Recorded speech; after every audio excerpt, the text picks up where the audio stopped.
ಒಬ್ಬ ವ್ಯಕ್ತಿ ರಜತ್ ನನ್ನ ಜನಿಗೆ ಅಡಚಣೆ ಆಗಿದ್ದಾರೆ. ತ್ರಿವಿಕ್ರಮ್ ಅವ್ರು ಯೂಸ್ ಮಾಡೋ ಸ್ಟ್ರಾಟಜಿ ಆಗ್ಲಿ ಮಾತಾಡೋ ರೀತಿ ಆಗ್ಲಿ ಅದೆಲ್ಲೋ ನನ್ನ ಆಟಕ್ಕೂ ತೊಂದರೆಗೆ ಅವ್ರು ಮುಂದಕ್ಕೆ ಹೋಗ್ತಾರೆ. ಮಾರಿ ಹಬ್ಬ ಶುರುವಾಗಿದೆ ಅಣ್ಣ, ಅದ್ರ ಬಣ್ಣ ಕಾಣಿಸ್ತಾ ಇದೆ. ಹನುಮಂತು ಗೆಲುವು ಅಂತ ನೋಡಿದಾಗ ಅಡ್ಡ ಹನುಮಂತು ಕಾಣಿಸ್ತಿದ್ದಾನೆ. ವೈಲ್ಡ್ ಕಾರ್ಡ್ ಎಂಟ್ರಿನಲ್ಲಿ ಬಂದು ಆಗಾಗ ಸ್ವಿಚ್ ಆಫ್ ಆಗ್ತಾ ಇದ್ದೇನೆ ಅಂತ ಹೇಳಿ ಇಡೀ ಮನೇನ್ ಸ್ವಿಚ್ ಆಫ್ ಮಾಡ್ತಾರೆ. ಎಲ್ಲರಿಗೂ ಅಲ್ವಾ ತಿನ್ನಿಸ್ತಾ ಇದ್ದಾನ. ಸರ್ ನಾ ಆಟ ಚಾಲು ಮಾಡಿ ಭಾಳ ದಿನ ಆತ್ರಿ ಸರ್. ಇವತ್ತು ಗೊತ್ತಾಗೈತೆ. ಸೂಪರ್ ಸಂಡೇ ಬಾದ್ಶಾ ಸುದೀಪ ಇಂದು ರಾತ್ರಿ 9 ಗಂಟೆಗೆ. ಒಬ್ಬ ವ್ಯಕ್ತಿ ರಜತ್ ನನ್ನ ಜನಿಗೆ ಅಡಚಣೆ ಆಗಿದ್ದಾರೆ.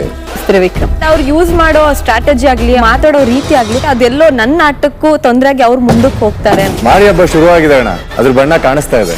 ಹನುಮಂತು ಗೆಲುವು ಅಂತ ನೋಡಿದಾಗ ಅಡ್ಡ ಹನುಮಂತು ಕಾಣಿಸ್ತಿದ್ದಾನೆ. ವೈಲ್ಡ್ ಕಾರ್ಡ್ ಎಂಟ್ರಿನಲ್ಲಿ ಬಂದು ಆಗಾಗ ಸ್ವಿಚ್ ಆಫ್ ಆಗ್ತಾ ಇದ್ದೇನೆ ಅಂತ ಹೇಳಿ ಇಡೀ ಮನೇನ್ ಸ್ವಿಚ್ ಆಫ್ ಮಾಡ್ತಾರೆ. ಎಲ್ಲರಿಗೂ ಅಲ್ವಾ ತಿನ್ನಿಸ್ತಾ ಇದ್ದಾನ. ಸರ್ ನಾ ಆಟ ಚಾಲು ಮಾಡಿ ಭಾಳ ದಿನ ಆತ್ರಿ ಸರ್. ಇವತ್ತು ಗೊತ್ತಾಗೈತೆ. ಸೂಪರ್ ಸಂಡೇ ಬಾದ್ಶಾ ಸುದೀಪ ಇಂದು ರಾತ್ರಿ 9 ಗಂಟೆಗೆ.